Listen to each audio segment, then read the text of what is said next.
Alright. The euphoric high, again, isn't dopamine induced. It's, I want to say, spirituality, morality,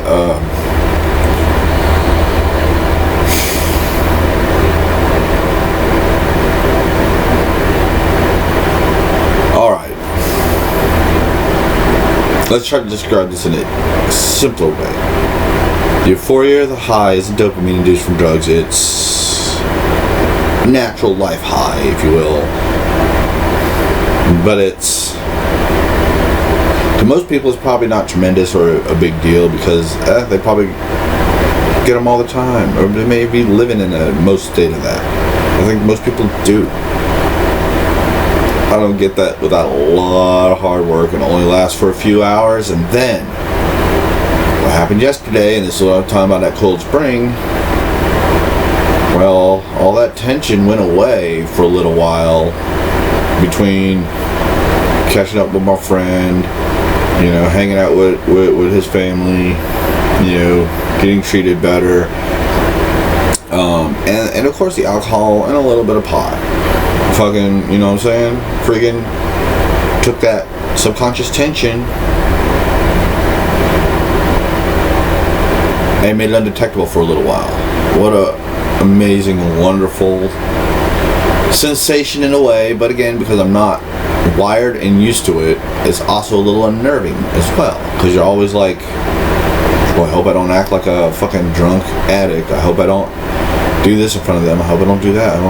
And then I'm realizing I don't do any of those things anyway. Josh stopped worrying about it, and then I'm like, yeah, but if I stop worrying about it, then I'm like, fuck, Joshua. That's where that fucking benzodiazepines work. Or if I'd had a lot more marijuana instead of alcohol, which I didn't, I only had a little tiny bit. I can't. It's expensive. It's outrageous. Even with the license, 20-30 miles away. That's, you know, $150 for a cab ride, $150 to buy you what, like that fucking much pot. Wouldn't even last me a week. That's $600 a month plus the $150. That's $750. That's 3/4 of what I make, you know, my income on disability. Just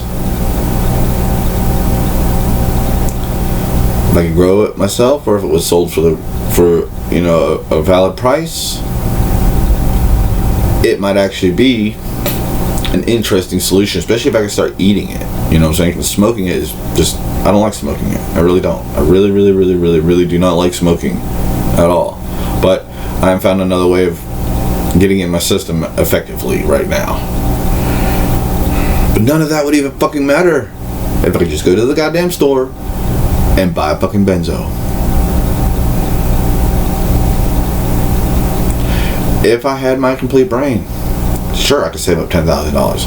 Sure, I could readily put up with relocating. Sure, I could really put up with all the intensive testing, non-medicated testing for 2.5-3 months. Handle it all easily, readily. When I say readily, nobody, not a human on this fucking planet can handle that easily. And that's my point. A normal human with a normal brain and a normal child upbringing, not abusive, would still struggle to get the $10,000, struggle to take 10 weeks away from everyone and everything in their life, including their job and career, to go get this unnecessary fucking test done, and then have the $10,000 to do it, possibly more, because you got to think transportation, lodging for 10 weeks, food,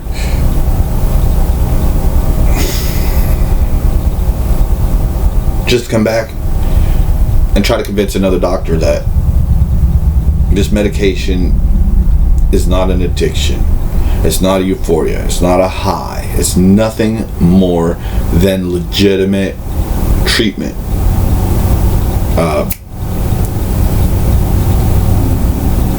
Yeah, I guess that's the word, treatment. They're gonna be like, nope, the treatment you need is addiction treatment. I'm like, So I need to be treated like an addict, or you need to treat me until I act like an addict, or what is it, doc? They fucking hate me for that. Again, real psychiatrist, snap, and we end up having some interesting conversation after we break the ice. But the bad psychiatrists, guards, hold him down. You got that big ass long needle. And they're thinking that it's gonna knock me out. No. After they do that fucking shit to me, I fucking start busting holes in the motherfucking walls. Not fucking shitting you.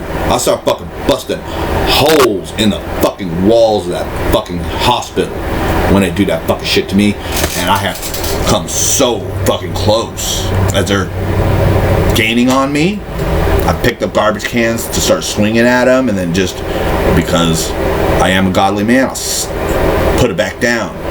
And I've even come at them ready to fucking punch the lights out. But of course there's 7, 8 of them, and if you can handle 7 or 8, they'll just get another 4 or 5 more guards on you. Just the doctor was a real motherfucking man. He'd come at me with that needle without guards. He wouldn't need 4 or 5 of them to fucking hold me down, and even 2 or 3 of them struggle unbelievably at trying to hold me down. It literally, like I said, and that's why I know they just keep coming and coming and coming, because I have sat there for a while peeling these motherfuckers off of me and twisting out of their fucking grips.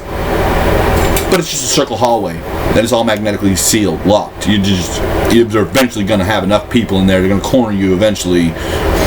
Like I said, at that point, I wouldn't snap, but I'd be like, all right, motherfucker, you're violating my rights. It's time to start beating their fucking lights out. But again, too many people, and I'm just not a violent person. It's not a life or death issue, but it could be. I mean, so anyway, I got on that high, got euphoric. Again, it wasn't dopamine. The drugs helped, but not because of dopamine, but because it eased up that subconscious anxiety disorder that allowed my conscious to elevate. The downside is, apparently, when that kind of shit happens, and again, I wouldn't say it's new, but I haven't really caught it in the algorithm like I am now, because again, I'm on another level of existence, if you will, with my self-awareness. So when I finally went to bed at 2 a.m., guess what time I woke up? Feeling tired but wired. 5 o'clock in the morning. 3 hours. I didn't go to bed till close to the same time the night before. And even the night before that, if I remember correctly. And the night before that, I remember waking up 2, 3, 4 times that night and just laying there with my mind. Well, I got that 3 hours of sleep, was up. But I wasn't really up. I could tell I was a little, I would say hungover, because I didn't have the dehydrate headache. But my gut was fucked. And I ended up diarrheaing all last night. But I could tell my stomach was empty. I really needed some fucking food. But it was so knotted up and my nerves, they were fried. I'm like, how the, ooh, fuck, damn, fuck me. And so I'm thinking, how on earth could my brains be fried after I just had some relaxation and a little bit of sleep and all these other, why? How come I'm so opposite of the way I went to bed last night? And that's, I think, exactly it. I can't have euphoria. I can't have relaxation. I can't have a high without paying for it later. But I'm not talking about like, yeah, I drank too much and I didn't make sure I was hydrated, so I've got a headache and a groggy mind hangover thing because I didn't really take good care of myself. No, that's not what it is. That's, and it's more like coming down off of hard drugs after you're dependent on them. Even though I'm not doing hard drugs, first of all, unless you want to consider marijuana and alcohol a hard drug. But even then, I'm not doing them even in any way, shape, or form addictively or dependently. I'm not doing any of these things. But when I get euphoric and relaxed and quote high, I crash hard, I guess would be a way to put it, or I come down hard or withdraw off it hard, even though it's not really withdrawing. Coming down off of it might be an interesting way to put it, but withdrawing isn't, because it's not a constant, stable anything ever in any way, shape, or form, and to be dependent on something, it has to be routine. It has to be something you know, and then expect, and then know, and expect, go to get it, expect it. You see, I'm putting this together in real time right here with you guys. There's no way this is a dependency or an addiction. This is a mental, I'm not going to say mental, because you can see my attitude. It's nothing about my personality needs adjusting by anyone else but me at this point in life. It's, and I want to say emotional, but it's not. I mean, the symptoms of my emotional of my emotional regulation disorder, borderline personality disorder, whatever the crazy terms are that don't really work. It's brain damage. Plain and simple. Brain damage. I'm brain damaged. My personality's fine. My morals are excellent.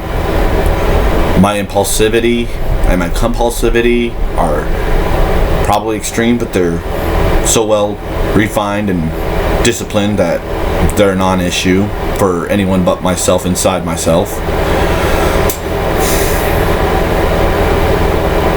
And the impulsivity, obsession, and compulsion, and everything else, all anxiety, and it's all because of being abused by adult caretakers, and the fact that I'm missing parts of my brain due to that just expands it, and that's really where it boils down to, between the wiring and the missing parts of my brain.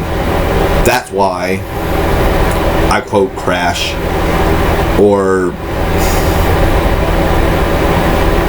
I have to recover. I have to recover from any kind of high euphoric state, and it takes time. Often, as you can see, 5 times longer than my state. I'd say my high euphoric state was 4 or 5 hours long. It took me 24, 25 hours, you know what I'm saying, to